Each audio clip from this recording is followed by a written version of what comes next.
Take two. Fam, welcome back to the Open Up podcast, or Open Up with me, Lockie.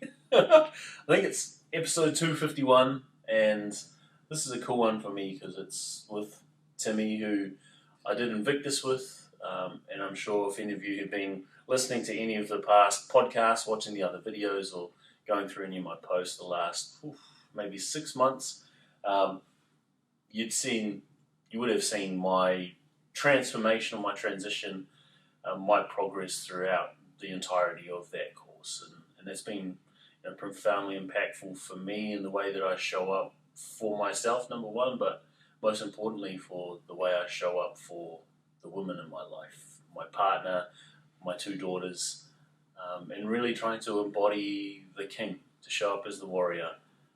And I feel like I'm still making progress towards that, but none of that I feel would have been possible without you. So thank you, bro. Thank you for being here. Thank you, brother. Thank you for having me, man. And learning to have you in this journey, bro. It's been amazing having you in this space. So, yeah. I want to give people context around you and why you put Invictus together. Well, actually, what Invictus is first, and then what led you to putting that together, because it's such a potent container that I feel men and women now need to know about. Invictus has evolved a lot since I first launched it. It started off as a 6-week course, and prior to that I was running a course called Return of the King, which was like an archetypical journey for men, giving them a rite of passage, having them understand themselves more deeply in the warrior, lover, magician, and king. We got into some sacred sexuality. There's a bit of shadow work in there, but one of the things I was really witnessing inside of these containers and witnessing in my own work and outside the container was this lack of connection to the warrior energy, and this either deeply in the shadow of it, through violence, through rage, through possession, and through like dominating, or that being completely like had the balls dropped off, completely disconnected to the primal center, and no longer like connected to from like the pretty much men, just seeing men like from the disconnect from the neck down. Yeah. And so I was like, man, need to create a course like initiation for men to really step into this primalness, to step into this warrior energy. And it just kind of came together as a 6-week program, and then to have 6 weeks meeting once a week, and then 3 weekend sessions, which were these challenges to get them on a physical, emotional, mental, and spiritual level. One thing I was seeing was that like a lot of men's work really can become quite in the feminine energy, with a lot of catharsis, a lot of emotional work, a lot of emotional release, which is really powerful, really needed. But then there was a disconnect to the physical body. And so when I created Invictus, I wanted the men to tap into that prowess of their own physical body, and for them to feel the strength and what they're actually capable of inside the physical body. So there was one that was the deep emotion release. There was the warrior activations, the primal activations, and the deep connections as well.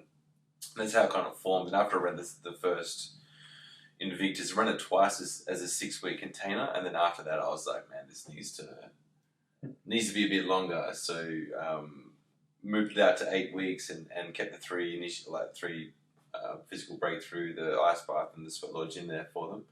I've actually just taken the sweat lodge out, and we're doing another ceremony in there for them. But that was the main thing for it, and Invictus means unconquerable spirit.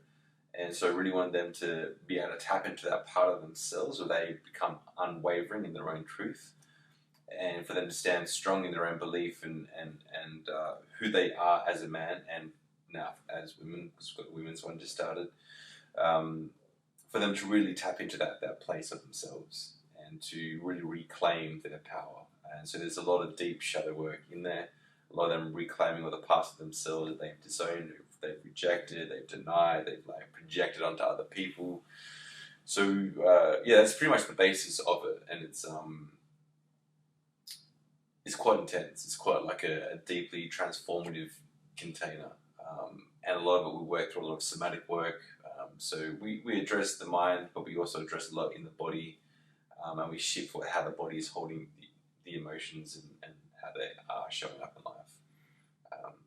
But yeah, One of the things that I feel is the most impactful part of you and the work that you do is your capacity to hold space, especially for people who are going through like deep emotional catharsis.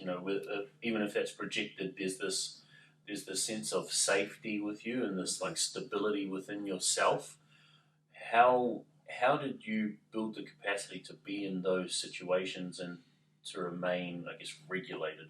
Well, I think like I'm a highly emotional man. And I can have like really fucking wild emotions, like hugely amount. A lot of people would be like, "Oh man, you're like really present, you're really grounded." But on the other side of that, man, I can be really fucking wild. I have this huge like spectrum of emotions that I feel very, very intensely. And so getting to that place was for me to learn how to work through my own emotions because they were so intense, they were so like expressive and cathartic. And so there was that part. And then doing a lot of my own inner work through breath work, through somatic release, working a lot with plant medicines helped a lot with that. And so we'll go into the jungle a lot. I was doing different plant theaters where you like sing in isolation and you just communing with the plants, and those plants, this whole other kind of shamanic realm is really there to help. One, that they're there to heal and then also to teach. And then so once I went through the healing, I was into the teaching phase, and then the plants just teaching me and helping strengthen my container as well. And that's kind of short of how like be able to do it. And it's just like going to the gym, man. And the more you're in that space, the stronger those muscles kind of go through. But a big thing for me, man, was that I've always had a very intense energy, and I've always been like an all or nothing person. And then the gift of that is to be able to be in intense situations and not feel rattled. And so, like, even before I was on this journey, man, I was like over 10 years ago, man, I was like fighting quite at a high level in Muay Thai. And then so being in those like highly intense situations of hard training, like physical training, mental training, and being face to face with somebody else that's being trained to smash at the same time as what you're trying to do as well. So being in those like confrontational places and not feeling wavered in that is all just like being part of the growth of what I do in that space. And it's got to the point now where I just don't feel rattled when I'm in those containers. And I really had to work to get to that position, knowing that safety is so key in people's healing, and like the resonance, the empathetic resonance that could be created from me to them, and also in the space that's created to allow them to feel like they can go to those deep, dark places. One, because I've been there so many times myself, and I feel comfortable holding them. And that's mainly the way. And so people do ask me that, like, well, how can you do that, or what do I need to do that? And the main thing is just keep doing the work. It's like not just doing like 1 8-week course. It's like going to that space multiple times over and over again. So it's just like becoming second nature to you. Just like driving a car. One way or another. Well, I guess recently, the time we're recording this, you've just gone through a woman's version of Invictus, and seems like it's really blowing up and expanding, and people calling out for it. A lot of women, especially. So I guess I wanted to have this conversation with you to go over my experience of it with you, just so that people who are looking at it have some sort of understanding of what it is that they're going to get themselves into and what they have to look forward to. Because I think from the outside looking in, for someone like me looking at your content you post, which is so beautiful, but for someone like me who was avoidant of emotion, looking at that, I'd be so activated, and so I'd just want to like swipe off of that Instagram feed or that Facebook feed and just be like, hell no, I'm not going to do that. I'm not going to honor myself by jumping into this container. And I think it deserves more respect than that. I think it deserves more context because of how potent it is and how supportive it becomes when you have whole community of guys who were going through the same thing. Mm-hmm. It's like all of a sudden, I think that was one of the worst things about the course finishing, is that we weren't going to be meeting with all these guys who we've created like real connections with every Tuesday night, and then every second Saturday or something. But I guess to start off with, man, I had no idea about archetypes going into this. So for you, what are the importance of archetypes? And I guess a quick rundown of that. Yes, the archetypes were really coined by Carl Jung, who's a psychotherapist, and archetypes are just like blueprints within our consciousness, and there's like specific traits that they all kind of house, and it just creates like a framework for us to be able to understand ourselves more intently. And so Carl Jung had 12 archetypes, and then there was like immature archetypes and mature archetypes, really kind of denoting that there's a shift in consciousness that happens, or like a maturity that happens from like boy mentality to man mentality. Same for women. So when we're like in this with the archetype, is really helping men understand themselves and what these archetypes mean for them, to help them understand themselves in maybe like a different kind of conceptual way for them. And so we talk about like the one of the immature archetypes for a man is the hero, which forms into the warrior. And so we're teaching men like, well, these are some of the traits for the hero. This is what's needed for them to mature into the warrior. So then they can kind of see where they are at in their life, because guys come in at all different levels. You get guys that are complete new to this, never done any kind of work before, guys that have been in it for a long time, and just guys that are like looking for something a bit more challenging, a little bit more deep. So it's helping guys understand where they are at in their journey to move through. And then also, like, there's so many different flavors of the archetypes, man, so that they can understand when they need to be in their warrior energy, or when they need to be in their king energy, or what it looks like when they need to drop into their lover energy, or what it looks like for them to be in their mystic or magician energy. And it's giving them more permission to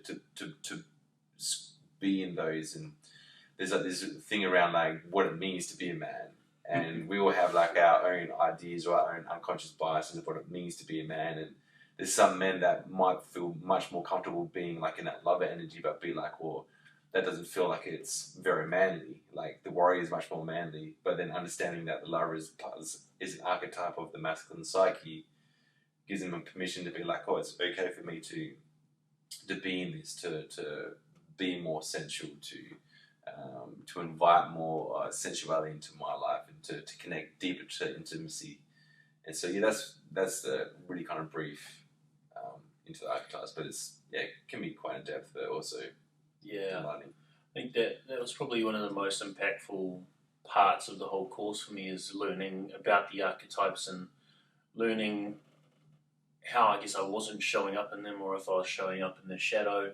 And then what I could do to take steps towards embodying that archetype, especially like the king, and showing up for my family, and the warrior. I guess my whole belief system since young has been, because I wasn't good at rugby, or because I wasn't as good as my brother at sport, and last time I fought I got knocked out in front of my dad and had held a lot of shame. I just created this belief that I wasn't tough, I wasn't masculine. And so I just become this guy who sat on the sidelines and never took on any leadership. So seeing that you can take on a leadership role without being the quote-unquote alpha male really shifted things for me, because all these opportunities that were coming my way I was sabotaging, because it meant I was going to be in a position of leadership, and for me to be in a position of leadership meant that I was going to be that overly masculine alpha male. And so, like, going through that really shifted not only that, but like I said at the start, how I showed up with my girls, how I showed up at home. It led to me being someone who was proactive and assertive. I've largely been someone who was quite lazy, who, if I saw something that needed to be done, I'd be like, oh yeah, I'll get to that when I get to that. And so it just really gave me a lot of drive, and gave me the confidence in myself to take action, and be willing to like receive what comes off the back of taking action. Mm-hmm. So a big part of the course is stepping into integrity, man.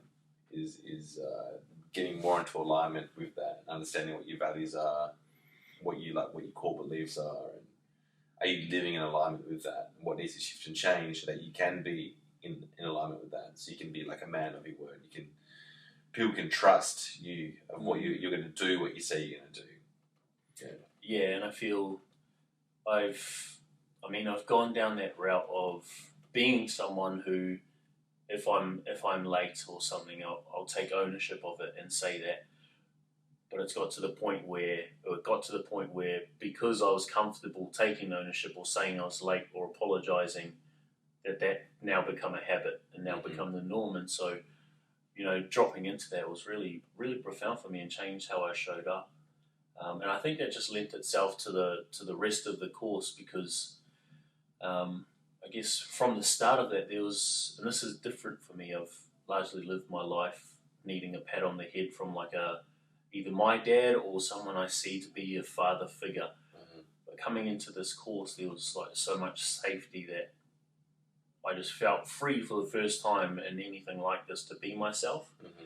And I think that just lent itself to going through the whole process and trusting that no matter what come up, it'd be okay. And I think that's really necessary for some of the breath work you do because, man, the breath work far out.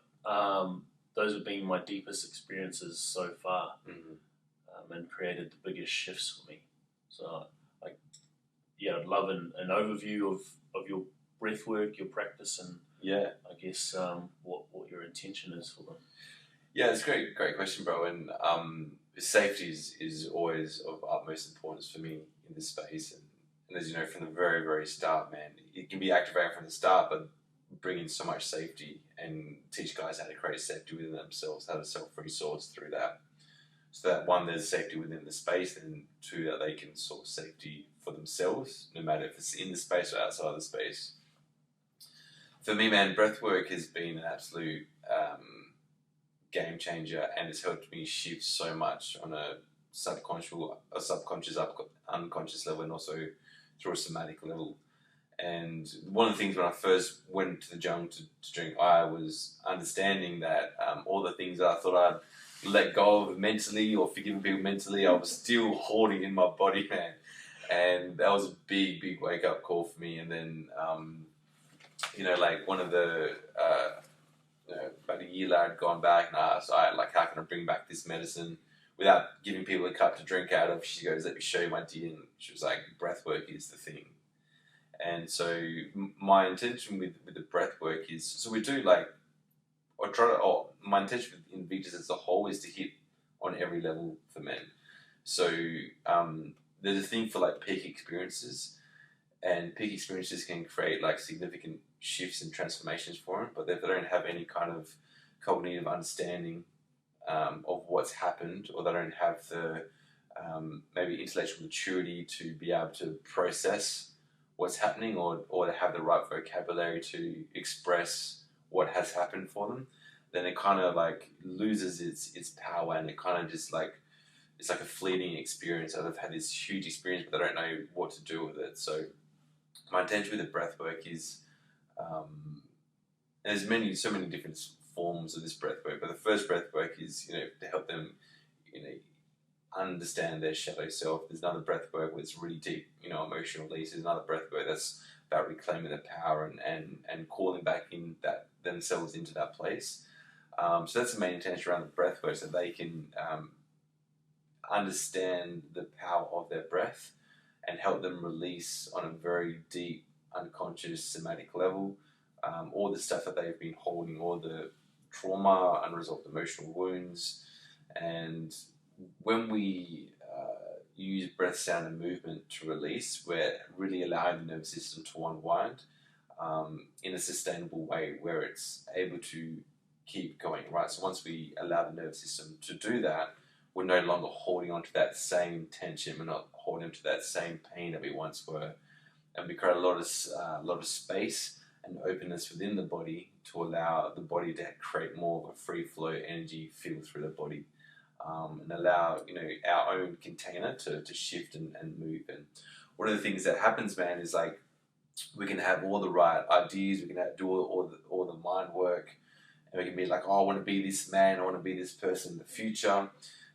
But our body, our somatic body, the shape of who we are, can't hold this vision. There's blocks, there's old emotional wounds or traumas, there's unconscious beliefs, there's these things that are like stopping us from being that. So when we do the deeper somatic work and release that, we're creating this new shape, this new being, and we expand the container to hold this new vision. Because no matter what level you're at, every new level's got its own devil, right? And there's always an evolution that we need to go through. And that deep breath work is what I found has been huge, and especially over the years working with men, of helping them tap into their emotions. There's quite a few extra layers that as men we're going to go through. We've been really conditioned to put on some big fucking armor and some heavy masks that we continually work, and help a man soften into that is one way that we work with it, and also using breath work, because breath work helps to bypass the analytical thinking and goes straight into the body. And as you've experienced, there's sometimes you have no idea what's going to come up, and some things that you might have forgotten about will rise up, and just allowing the body to process through that, how our body has its own innate wisdom that we just got to remember how to tap back into, and done in a safe held container, man. It's just so powerful. Yeah, far out every breathwork session we did, I had some sort of howling, beautiful experience, catharsis. And it's funny because the first breathwork session we did, I went into that, even though I come into it the weekend before being in a space where it's deeply suicidal, and for the first time in a while having suicidal thoughts. I remember being confronted with that when we towed the line. I was like, oh, holy shit. Mm-hmm. I haven't even acknowledged the fact that, I've been that deep. And then going into that first breathwork session, I was like, yeah, I don't really have much that I think needs to come up. And then bang, bang, it comes up regardless, of whether I want it to or not. Yeah. And I think every single breathwork session we did, were there 3 or 4? 3. We done 3, and then a bliss one.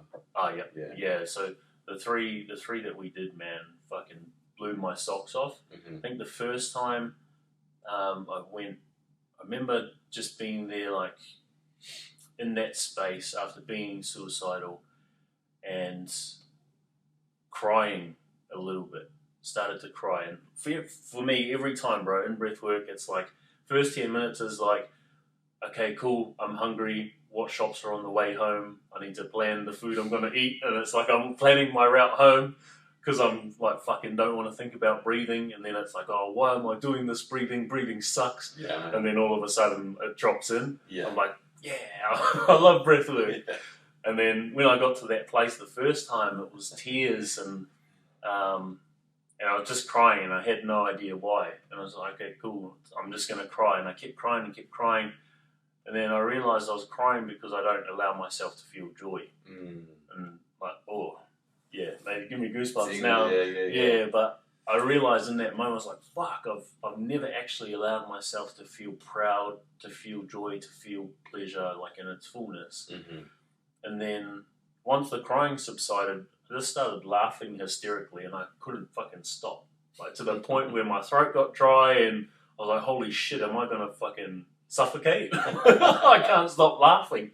And that, for me, I've never had that deep belly laughter, I think, since I was a kid, because I've been scared to experience what it's like to feel joy. And then off the back of that, I just started crying, because I was shit, this really has kept me disconnected from my dad, and I was thinking about my dad and our relationship, and I guess the reason for it, and then within that found the reason for our disconnection, which has largely just come from me creating a story out of a moment that we had together when I was young. So just in that one session, there was this fucking 2 huge realizations, which then just flowed into the next, which helped me like step into being more of a father and understanding my dad and having more compassion and empathy, and also having that for myself and being willing to like step into experiencing joy. It wasn't a quick fix. Like I'm still in the process of learning how to accept it, but just that one session alone was huge, man, and worth the whole experience. But that just kept going. Man, 100%. Like we forget that we've also suppressed our joy and our laughter and our bliss. And when we talk about shadow work, people, if they haven't heard it before, sometimes they go, "Oh fuck, shadow work!" Like it sounds pretty dark and a bit scary. And I think that's one thing I loved about your experience, your container, is that a lot of people in this work, what I'm noticing is that when they talk about shadow work, they want to make it sound intimidating, so it's like they have the power and they've been through it. It's like, oh yeah, it's going to be rough. It's going to be, I don't enjoy going into something being afraid of it. Whereas doing that with you, there was no fear because everything just felt so fucking safe. And that's one thing I do feel like you need to be acknowledged for. That's the separation in that sense. Yeah, man. So like we think like we suppress our grief, we suppress our anger, anything that we like as a child that we learn either is going to bring us love, connection, and acceptance. We'll be like, all right, cool. I'm going to hold on to this. That's going to form our personality. The other side is like everything that we learn is going to bring pain, bring separation, and we will push that down. So like if we discover or we learn very early on that it's not safe for us to be in our joy, like we might have really grumpy parents or really grumpy dad that's like kids should just be seen and not heard, so any kind of laughter is just like told off, or you're making too much noise or whatever, we'll suppress our joy or we'll suppress that laughter. And so when we're building in that breathwork journey, I'm like, if you guys didn't laugh, like fucking we'll let that out because it's contagious in the room and ends up popping other people into laughter, and there's just so much joy that comes through. And it's like, what is our relationship to emotions, right? What emotions do we feel more comfortable expressing or going into? And what do we feel less comfortable going into? And some people will feel really comfortable going into anger. Some people will feel really comfortable going into sadness, but then feel really uncomfortable into laughing, or feel like, well, I can't have that deep belly laugh. And even when I had to go through myself, man, and this came through a breathwork journey, man, when I was just like in a fit of laughter, and I had this story playing in my head that I was going to get told off for laughing, and it was from a teacher during primary school that would tell me off when I was laughing, and that being like, oh my god, I'm going to be told off by the teachers that was in the breathwork room for laughing, when really at the end they were just like, thank you for laughing, because it was so much joy. I love that, man. And I guess on the flip side of that for me too, after what I've just experienced the last like 4 or 5 days, and really allowing myself to cry and like wail, like really, really cry, and experiencing that. Throughout those breathwork sessions, I feel is where I learned or relearned how to cry, and how to cry without the fear of being judged. I mean, I stopped on the side of the road, and the worst place to stop, I stopped outside of a bus stop. Because I just couldn't keep driving, and I was just crying, and looked up, and I was like, oh fuck, I'm at a bus stop, but I just kept going. I just kept going, and it was snotty, but I really learned how to do that through your breathwork practices, like going through those, because I had multiple experiences where I cried, and before that, I can count on one hand how many times I've cried. Yeah. Man, there's such a stigma around men crying as well, of what that means to be a man, to cry, and men will be like, oh, I shed one tear. I've been like it's a fucking badge of honor that you can't cry.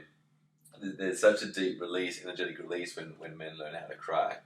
And I just like tell men, cry like a man, and have your heart open, have your head up. Because one thing that we'll do when we cry, especially when we hold on shame around crying, is that we'll crouch over, like our shoulders will go over, our head will bow down, and we'll like kind of clump over, which is also a form of body going into a natural state of safety while you do cry, which is okay, but also like inviting yourself to be open and keep that heart open when you do cry and allow the love and receptivity to just bring that all in, which was like another lesson from Aya. Thank you, Aya. But that was a really powerful moment that I had during a plant medicine ceremony. Was had all these tears come up, and I was doing the same. I was closing my heart. I was bowing over the sense of shame, and she just goes, "Open your heart and you cry like a man." And I just opened my heart, and these tears just flooded through, and it was just allow that to come through, man. And you know, allowing yourself to wail is just such a powerful thing, because like that wailing, that sound that comes from such a deep well of pain within the body, and it's just being expressed through. And energy is always seeking expression, man. And when we don't give it expression, that pops out sideways in really unhealthy ways, man, and festers and creates all kind of shit inside of us that, you know, isn't beneficial for us or anyone that's in our field. So, bro, on you, man, for letting yourself feel that, man, because it's been massive. Thanks, man. Massive. It wasn't until you actually said about that sound that I thought back to the moments where I did. I'm like, shit, I can't actually ever remember doing that before in my life. Like crying, I can count on one hand, but crying to that extent, with that much freedom, can't ever remember it. Yeah. Even when you listen to people, wow, man, there's an arc of sound that comes through. I love listening to it, man, because I could do so much sound healing, right? But that arc that comes through, man, it's like this full like expression that comes through, and it's like our voice is the activator, man, and we need to be able to make sound when we do breath work and when we're in that release, because so many of us are told not to raise our voice, not to say anything, or to keep our voice quiet, and that is like a reclamation of the voice when you do make sound, man. And it's the same like through any kind of emotional expression, when like you're doing breath work, when you're making love, like even that, there's like shame around. Some people have shame around making sounds when they make love. Are they gonna sound stupid or that? And it's such like a sensitive thing, but it's like, let yourself be fucking heard. Sound how you want to sound, and let that be received by your partner, and allow them to receive their pleasure through you experiencing your pleasure through that at the same time. And that's why we like bring like sexuality and sacred sexuality into Invictus, because like you can't hit all these bits without addressing our sexual energy. If you're not, you're just like missing such a big piece of what it means to be a man. And like, don't miss that if you are doing personal development work, because there is so much fucking shame that we hold around our sexuality. Whether it's like, you know, how do we measure up as a man? Like, you know, cock shame. Like, can I make my partner orgasm? Like, that's not even our role, man. Like, there's so many factors in that, but like, what is that we have around there? Or I'm just a seedy man because I have these sexual fantasies and sexual desires, and maybe you're just leaking that energy fucking everywhere because you've never learned how to circulate and sublimate your own sexual energy. And this is why we put that in there, for guys to learn how to hold that and to be able to hold that that energy within them. Because one thing as men is that we're never really taught how to handle feminine emotions, right? Feminine energy. And this is as in masculine feminine, not feminine as in women, but like how to hold our own feminine energy. So we want to release everything. We're seeking that peace and freedom, right? So we're trying to release. So we get too horny, we want to ejaculate, or there's too much energy, or we feel stressed out. Boom, I want to release. It's the same with our emotions. We're taught from a young age, like quiet down, hold your emotions, don't cry, don't be a pussy, don't be a girl. So we like shut ourselves off to it. And then when we do that to ourselves, we end up doing that to the external world as well. So our partners will cry, we'll shut them down, we don't want to hear it. Our mates will want to say something, we'll be like, bro, don't be a pussy. You know, you shut them down because you're so uncomfortable with your own emotions. Yep.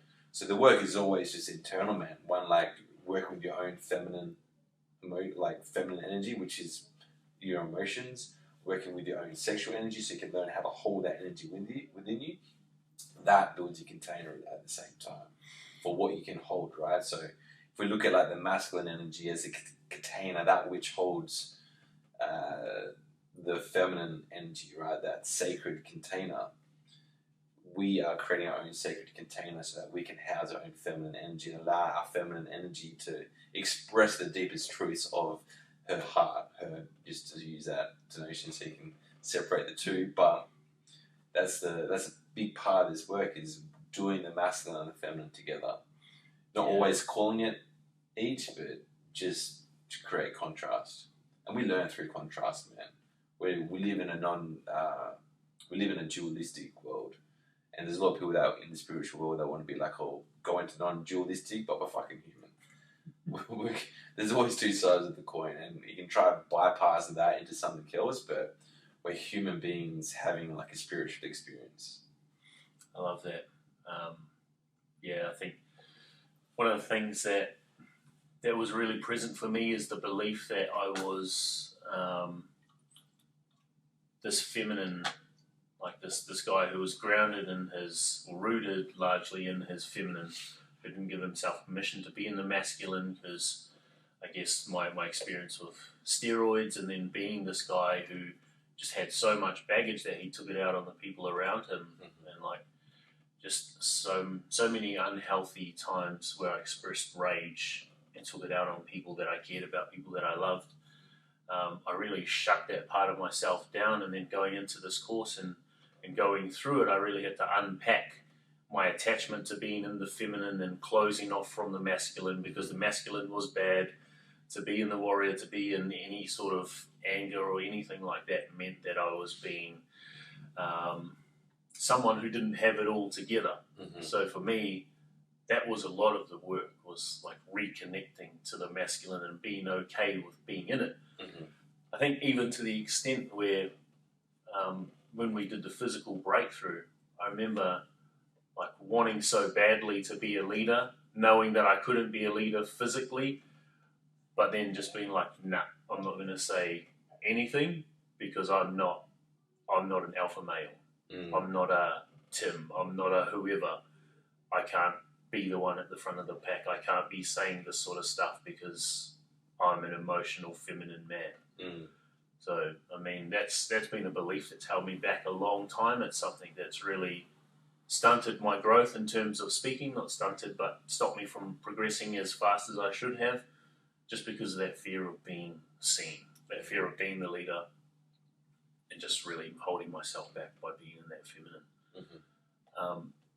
I guess from there, and I love that you went into sexuality, I really wanted to talk about how fucking uncomfortable it was to witness the demonstration. to watch a man like writhe in pleasure on the floor as he touches himself, bro. Oh, see, it's like giving me goosebumps. That when that started happening, I was just like, holy fuck, what's going on? I could hardly watch it. I didn't really want to think about it. Yeah. And it just, like that, in that moment, highlighted to me how disconnected I was from my own sexuality, why porn was such a big thing. Yeah, man, yeah. It won't go too much, I like to leave a little bit of mystery in there. Yeah. One of the things I like to do, man, is to show men what's possible in their bodies. And that was a big thing for me, man. Like, I could logically understand it or read books and be like, oh, yeah, cool, that's something there. But to have their own visceral experience of it, where they're like, holy fuck, that is definitely possible. And this is like, Invictus in its entirety is very confronting. And it's going to every fucking week it's confronting. Every week it's confronting. And it's just like, no matter where you add what you think, there's going to be something there. It could be on the first week, it could be on the last week. And that's why I've created it like that, because there's so many different aspects and different people, different men that come into it.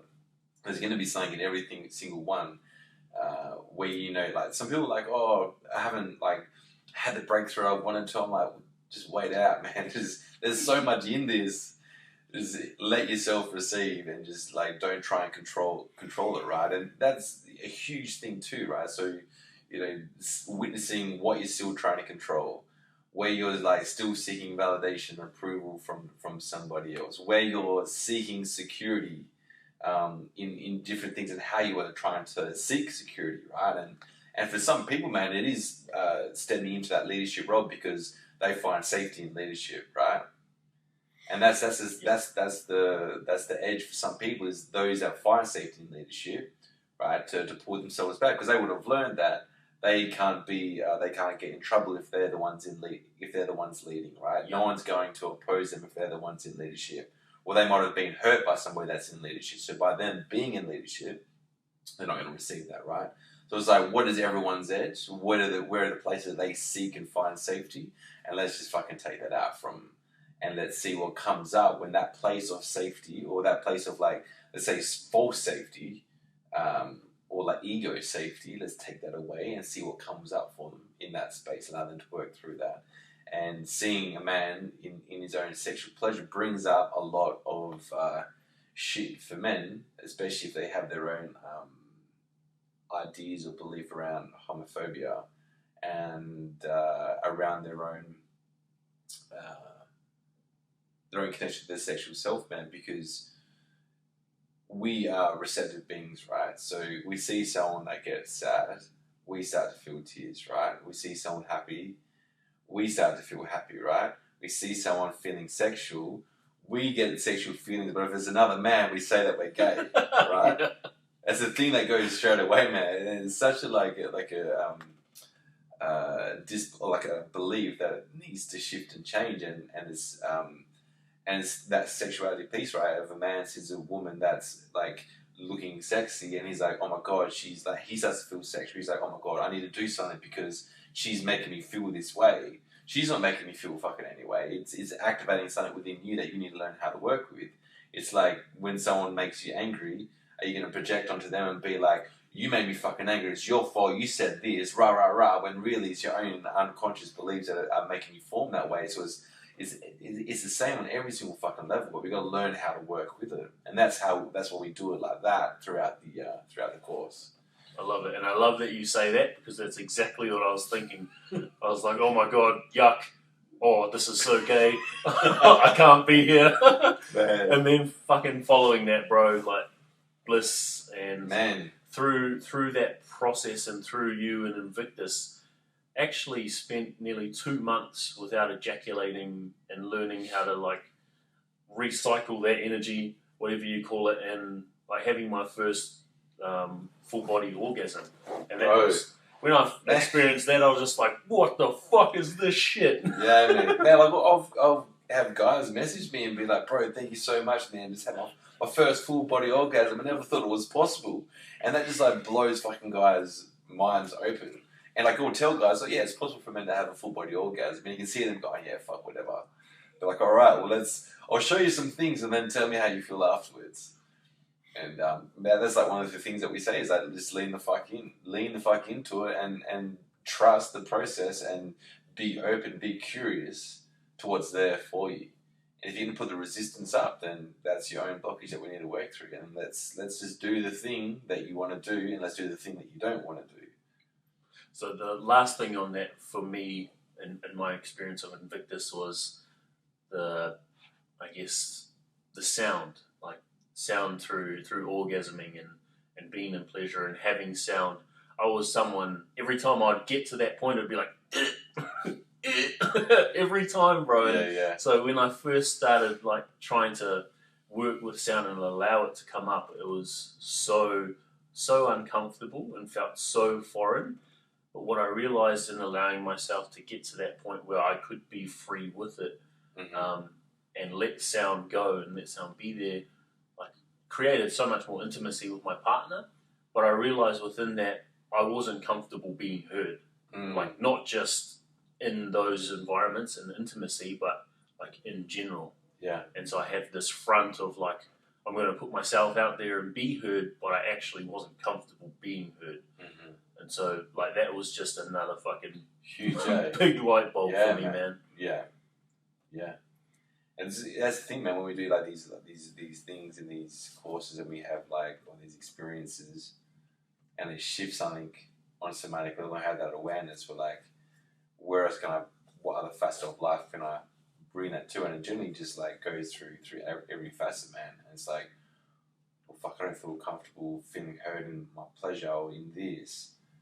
That's actually reflecting, in my work life. Like, I want to be able to speak up, but I feel like people are going to judge me for what I have to say, or they're going to dislike me for what I have to say. So then, boom, you close yourself again. But it's like, let's see what happens if we do the opposite to that. Let's test that theory out. See how strong that holds. Yeah, and I guess the area that's had the most impact on my life as a whole is I wasn't comfortable asking for what I wanted. And so within my relationships, I generally suppress parts of myself to people please.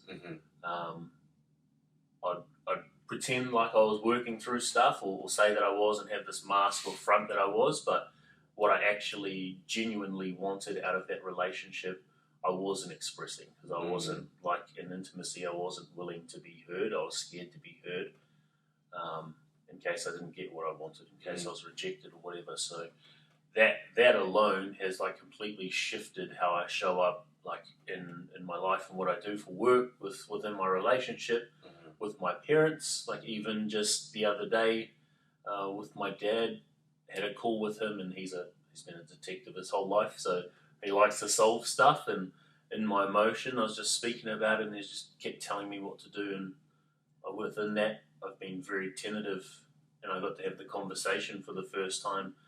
Look, man, I love that you show up from love and you want to help so much, but like I just need you to be my dad and not be the detective. Like, can you ask permission next time you want to give me advice? I'd really appreciate it. And it's like just like bang there, and that will just completely shift the whole dynamic of our relationship again.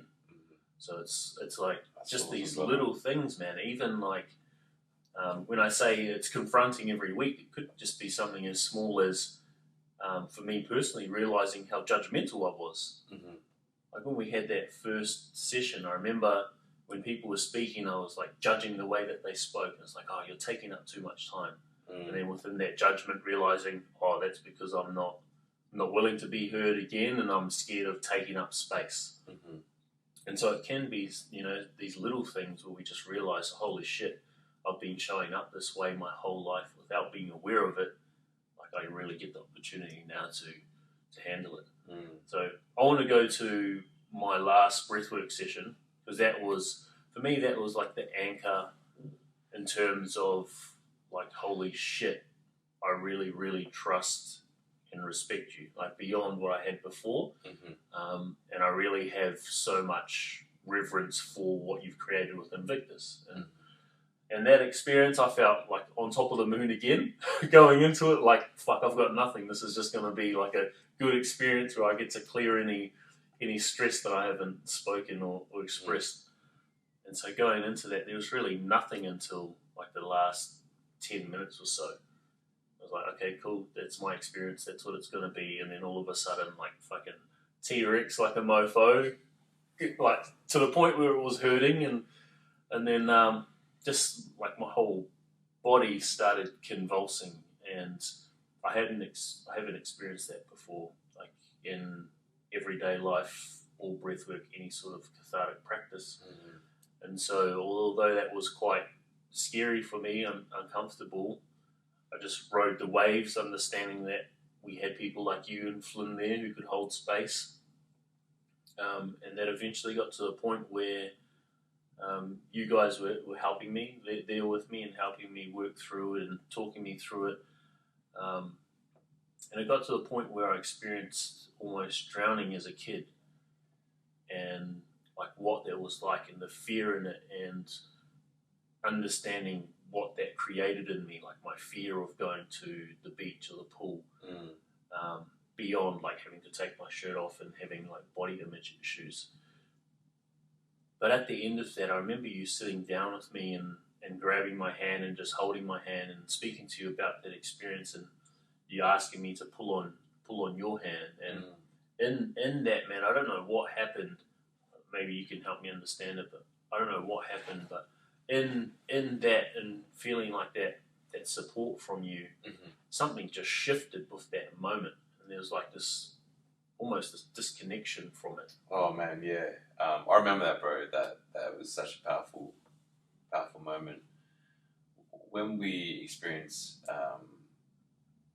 when we have experiences that are then created as trauma within us. It's generally the way that we've processed it, or like we have like an incompleted cycle of arousal that has been cut short, and so we can learn a lot about our somatic body through what was like, discovered through animals, and how mammals would have a natural tendency to shake out their experience. And I'll just drop this in real quick just to kind of give it some context. But say like a cheetah was chasing an impala, the first thing, or before it was chased, first thing the impala would do, like its ears would prick up and it would look around, and that's like the first state of arousal that we would go into. It's like the fight or flight is starting to kick, and the cheetah would chase the impala. Boom! It's in its fight or flight response, right? It's running from there, and then it will either catch it. Sometimes it will trip over, or the body will go into like a freeze, so it will just collapse. And the freeze response, right, is there to flood us with like opioid, so that we kind of disassociate, so we don't feel the pain of what's going to happen in that traumatic experience. So generally, like, predators want to have some sort of fun when they're attacking a prey, and if it's completely dead, they might lose interest. Yeah. So we'll like let go and might walk away, and then there's a really amazing video of this, and then the impala will just kind of lay there like lifeless for about a minute or two, and then all of a sudden it takes this deep breath in, and then it starts to shake and like violently, like really like tremoring, and it's like releasing this like stored energy, and then it gets up and it just runs, right? So then it comes from its freeze response into this release back into fight or flight, and then goes back into walking and comes back down and is back into that the balance of the parasympathetic. So both sympathetic and parasympathetic are meant to work in conjunction together. So what happens when we go through that? We don't have we've lost the ability to shake it out, or to let it. Sometimes naturally, left to our own devices, our body will, especially in a really traumatic experience, especially like maybe after car accidents, you'll find people that will just like be shaking, and their body's just releasing that or discharging that energy from the body. So back to your experience, you were reaching out as a way, because you were re-experiencing, or you're experiencing the same of drowning. You're reaching out, and so to allow that process to flow through, like on a somatic and unconscious level, I had my hand out there for you to grab onto. So then as you were in that experience, you were completing that experience of being drowned, that you were able to pull yourself out, and I let that fear to dissipate and to tremor through. Then as you grabbed on, then the shaking just went through your body, and it was like quite convulsing for you, and it was just holding you through that. And then once it had finished, it was like creating safety. So generally after, like, maybe if you had drowned, then not if you had drowned, but when you had that experience, you might not have had the safety afterwards that your body was really needing. So we're creating that space for you so that you could feel safe, so you could be held, so that whatever was needing to discharge could discharge within that moment. And then obviously you felt like such a deep discharge. Yeah. So I had one similar, like, last year, man. Me and my partner Sammy almost drowned at the beach, man, and it was pretty intense, man. Like, we got stuck in a rip, and wow. She was getting sucked out, and the undercurrent of the water was so strong, man. Like, I just kept getting sucked under. My board shorts were getting ripped down to my legs, and I couldn't kick, right? And I would come up like this, and then boom, straight back down again. It was just up and down, and it was. So I had this moment of being like, if I don't do something, like, I'm going to drown, and same as getting like sucked right out. And so I ended up like getting my body tight as I could, so I wouldn't get sucked down. I was able to kind of move out. But anyways, once we got out of this experience, I was on the beach, and I was just like, I could feel I was just fucking numb. And like, knowing what I needed to do, I still couldn't really move my body too much. Just needed to let my body process. We got home, Sammy had a really big release, really big shake, perfect for her. But the next day I was getting all this pain through my lungs, like I couldn't take a breath in. So we ended up doing a breathwork and somatic thing for that. And part of that I had to do was like kicking my legs and doing this motion with my arms, like a swimming motion, just popped me back into that experience, and I was able to release that. and release all this grief, all this tension that I'd had in my lungs. I was able to like take a deep breath, man. This is like the power of this work when it's done in a very intentional, safe way, and there's people there that know like the process that you're going through and how to hold you through that and how to help you complete that process that your body is trying to do. Because sometimes, especially if we don't really understand what's happening to our bodies, we can contract in that experience, which then again holds that energy in and creates tension.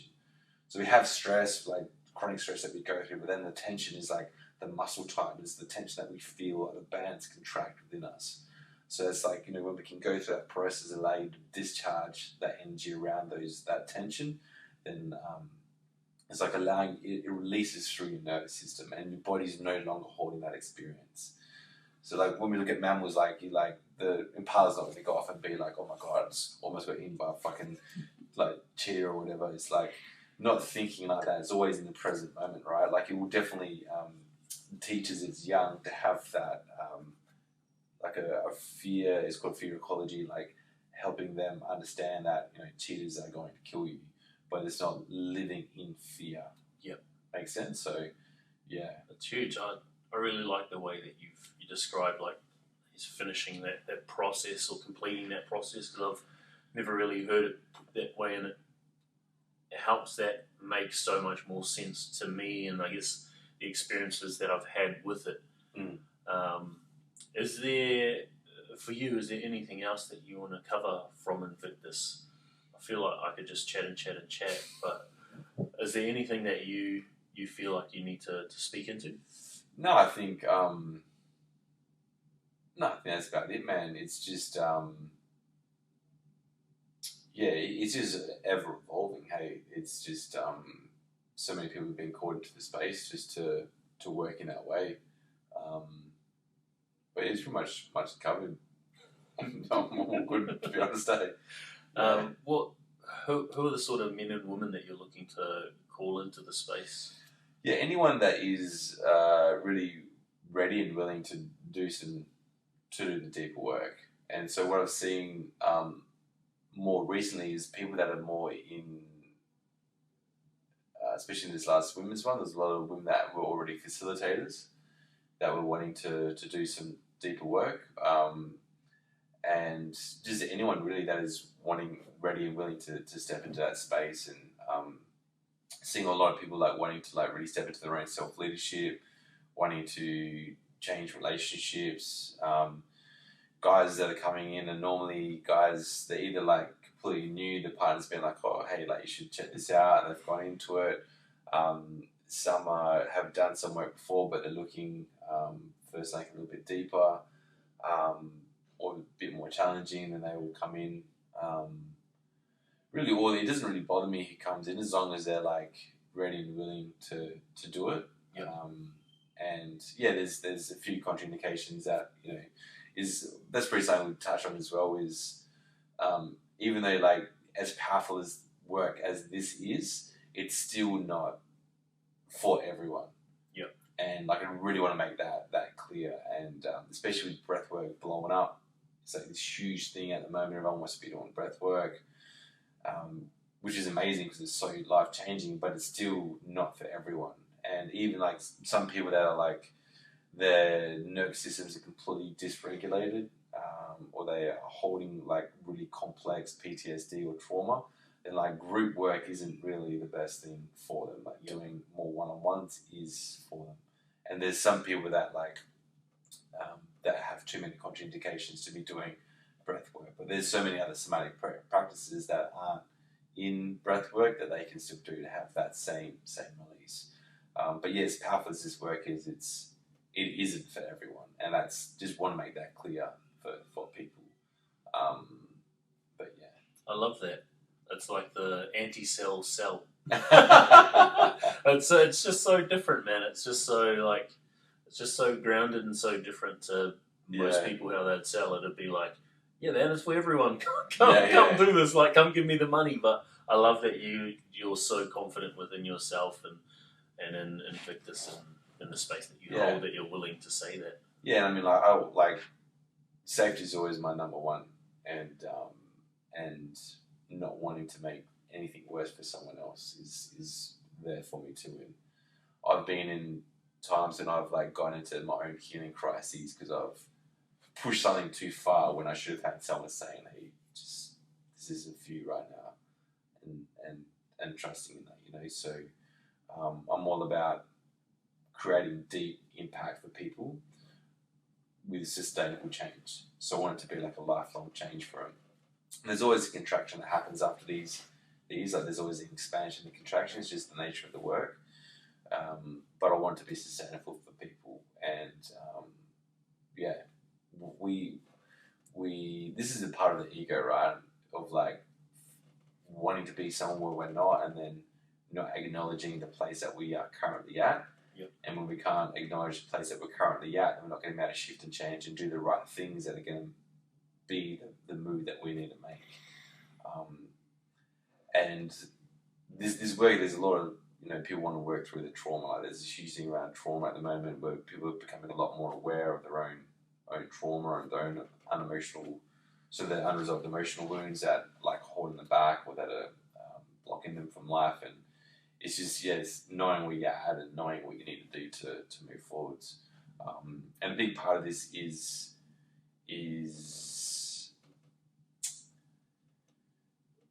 normalizing this kind of work. And that's what I try to do through my social media. And so we always ask permission for people if they're comfortable with having their video or photos shared. And then once it's taken, especially if it's a very cathartic emotional release, I'll ask them permission again. Because some people can see it and change their mind. So yeah. Be really respectful with that as well, but also keeping it, like normalizing it for people to be like, or one, for them to see like, oh shit, this is some of the stuff that we do at Invictus.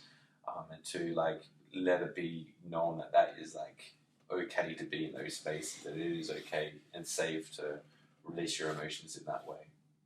And the shifts and changes that can happen when you are in that space. Yeah. I do think you are that person who is normalising it, especially here. The content you post just lends itself to people wanting to be in the work, or if they're not in it, to explore it for the first time. So, like, far out. You should be proud of yourself for that. Yeah, thanks, brother. Anything else? Discount codes? Yeah, man, we'll give you a discount code for the men's Invictus. So it starts on August 17th on a Tuesday. Cool. So yeah, 8 weeks from August 17th. So I think that's in about 3 weeks. But I'll make the code like Lockie. Yeah. Type in Lockie, and you'll give $100 off. And yeah, come join in. And I'll grab the link off you and then just put it in the description where I post this. Yeah. I guess to wrap this up, bro, I want to acknowledge you for the work that you've done on yourself and then bringing it to helping other people. But for me personally and my family, man, what you did for me through Invictus and holding that space and putting that together so that we go through that journey has been profound. But even more so, like to a deeper extent, the last 4 or 5 days and sitting with my grief and my shame around what's going on, I truly don't feel like I would be in the position where I'm in now, where I feel centered, or as centered as I can be in this situation. I really honestly believe I'd be a mess. I'd be going back into that space of being depressed and suicidal if it wasn't for the tools that we've taken on from you, the anger release tools, the box breathing. I do that every night before I go to sleep with my partner, and just all these things that have compounded over time to make me someone who I feel has a nervous system that is, coming back to a place of being regulated and showing up so much less from trigger and wounding and shadow. So thank you. Good looking, brother. You're another one, man. Yeah.